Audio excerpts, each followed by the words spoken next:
First of all, forget about that movie. You know, the underground film that reportedly defiles Islam and the Prophet. In fact, it is so underground, the media spent days trying to locate it, all in their effort to hang blame for the attacks in Egypt and Libya on anyone or anything, rather than where it belongs, on the heads of bloodthirsty terrorists and the Obama administration's naive and toothless policies in the Middle East.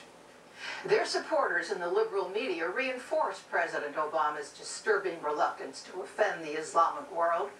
Consider an on-scene CNN correspondent referring to the mobs outside the U.S. Embassy in Cairo as, quote, hooligans. Or Secretary of State Hillary Clinton's dedicated campaign to stick to the canard that the Benghazi murders were committed by just, quote, a small savage group. Didn't they say that about the Bolsheviks and the Nazis? And didn't the Egyptians vote by a comfortable majority to elect the Muslim Brotherhood? Laying siege to U.S. diplomatic missions is a time-honored strategy. Saigon, 1968, Dar es Salaam, Tanzania, Nairobi, 1998, among many others. But the gold standard was set in 1979 with the occupation of our embassy in Tehran. Islamist terrorists who called themselves students held 53 American hostages for more than a year, emboldening the cause and setting the stage for their stated march to Islamist supremacy. President Carter then showed the same timidity we see in Obama today in the face of a new onslaught from the East. Now, 3.5 years into Obama's, quote, smart diplomacy, close quote, history's lessons go unheeded. If anything, government officials have stirred the flames of Islamic terrorism. Spiking the football became a synonym for the president's bragging about the Osama bin Laden raid. It is the theme of his campaign for re-election. During the presidential campaign and at the Democratic convention, Vice President Biden gloated away at the successful Navy SEAL raid, almost inviting a response from people who need little encouragement for butchery.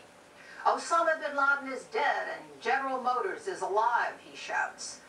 Leaks flowed from intelligence and military communities to the Hollywood producers and ex-SEALs who, knowingly or not, would only burnish the Obama image in books and movies. How ironic that two of their brothers would fall defending the U.S. consulate in Benghazi. And small wonder that last week in Cairo they were chanting Obama, Osama, as they scaled the embassy walls.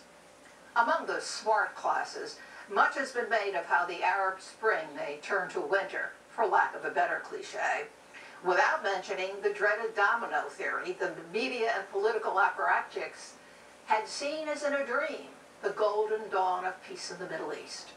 What will they say now that their vision of Arab unity is exposed for what it is, a boiling brew of anti-American enmity that flies in the face of an insistence that moderate Arabs abhor violence? Moderate Muslims are the majority, the axiom goes. They're just shy about speaking up. Ambassador Chris Stevens was shown no mercy, nor was Wall Street Journal reporter Daniel Pearl when al-Qaeda cut his throat, nor were the terrified occupants of the World Trade Center on September 11th, 2001. 9/11 is what these latest atrocities are all about, punishing us once more to let us know they are still there, waiting. Wes